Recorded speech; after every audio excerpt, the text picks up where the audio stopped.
What's the deal, everybody? It's BDF44. So I saw a very interesting topic on Facebook that I'd like to kind of just run by you guys.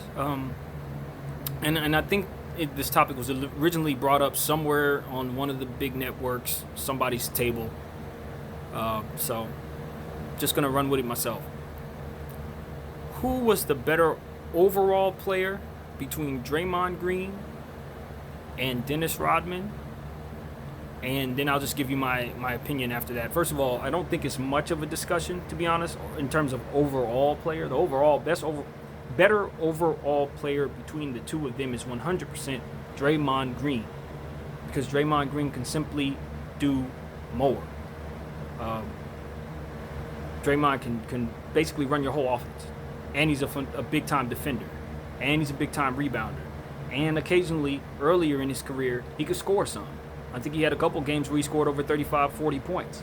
So when he's right, it's not a whole lot he can't not do. And he's a champion several times over, obviously. So I give him his props in that regard. Better overall player, him. However, if I'm choosing between who I want on my team, who I'm putting on my squad, between the two of them, I'm taking Dennis Rodman. I will take Dennis Rodman and his limited skill set over Draymond and his overall skill set. And why does that make any sense? Well, in most cases, and I mean damn near every case, that doesn't make sense. But for me, I look at what Dennis Rodman was able to do at what he was great at, and I say that there was no one in the league that can match him at what he was great at. It's sort of like Steph Curry. Is Steph Curry the greatest player in the world? No. Is Steph Curry the greatest player of all time? No. Can you find a shooter better than Steph Curry? No. And I feel the same way about Dennis Rodman to a degree when it comes to rebounding basketball. So, yeah, there are a lot of players in the league that you would probably take in terms of who's a better overall player than Steph Curry. You would probably take a lot of guys if you find a more balanced skill set. But you're not going to find a better shooter, and because of it, that specific specialty may usurp some of the balance that other players bring because of how great that specialty is for that player. And that's how I'm viewing this. And I'm taking Dennis Rodman because I know for a fact Dennis Rodman is capable of giving me 20, 25 rebounds on a great night. Like he can rebound the ball. I had the pleasure of seeing him play in person when he was a Laker for that short window of time. I actually got a chance to watch him play against Denver. If I'm not mistaken, I think that was Denver. And even if you guys decide to do some research and find that he wasn't on the team, maybe he was playing against somebody else. But I believe that was the game that Nick Van Exel came back to the Lakers, came back as an opponent after we had traded him to the Denver Nuggets, and he scored, I think he had like close to 50 points on us that game. Somebody do the research for me on that. I'll check after the video, but I believe that's how that went. Nick Van Exel went off for like 46 or something like that on his first game returning, the first game he ever played against the Lakers since he was drafted here. So in that game, Dennis Rodman did play, and I was able to see him do what he did firsthand. He was in his bag that night too. He did quite a bit. So yeah, man, Dennis Rodman is obviously a champion several times over. Got rings with the Pistons, rings with the Bulls. So we know what he's done. His cachet, Hall of Fame, easy. Plus he brought a certain level of fearlessness and obviously a great deal of personality to your squad. So yeah, was he a bit on the wild side?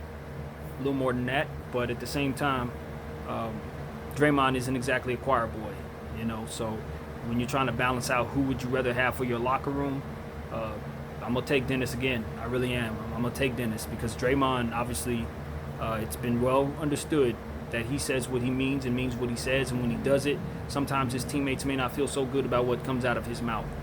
And couple that with some of the issues that he's had, I think, and a lot of people will agree with me, I think he cost the Golden State Warriors the championship that year that he decided to raise his leg in between the legs of LeBron James. I don't think that was helpful at all in their quest for that ring.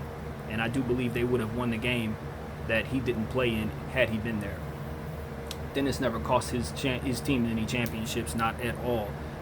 Not that I'm aware of. I would need to be educated on something if that were the case, but I don't believe he's cost his teams no championships.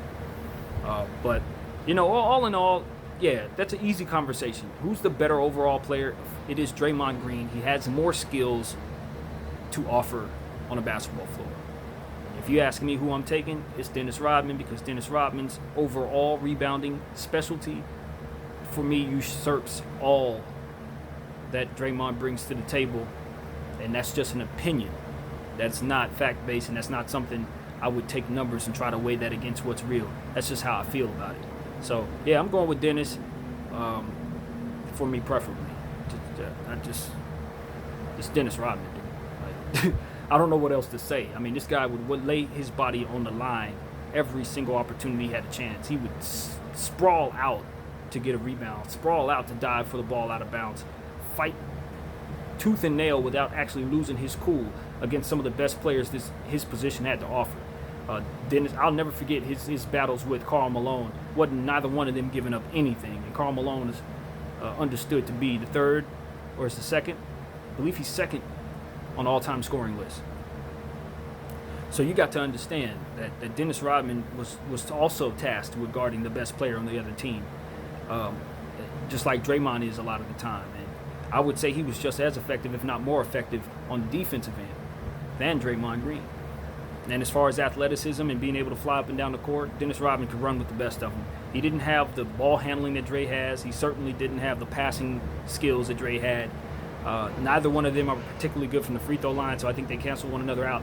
And that way, they're both very good in terms of stealing the ball. I'm not certain who's better at that. I just don't know.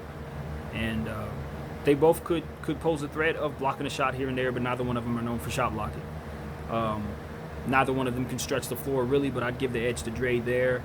And if there are any other intangibles that I'm not thinking of,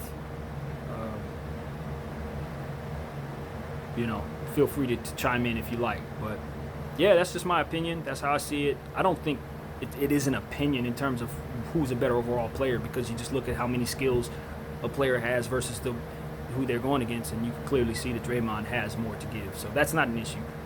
But yeah, that's all I got to say. I hope you guys enjoyed the video, and I'll continue to come at you with random thoughts as they come my way.